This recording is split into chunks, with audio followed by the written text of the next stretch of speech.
Una fuerte tormenta ha sorprendido a los vecinos de Lorca.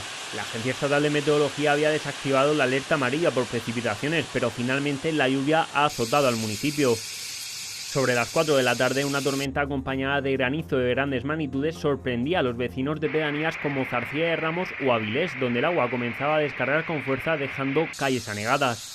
Los servicios de emergencia y protección civil de Lorca han recibido numerosas llamadas y al desplazarse a las zonas más afectadas se han visto obligados a cortar carreteras como la de La Paca-Zarcilla o el Camino de las Manillas. También han tenido que intervenir en viviendas y locales, donde el agua ha entrado en apenas unos minutos. Ahora sus vecinos tratan de limpiar los daños.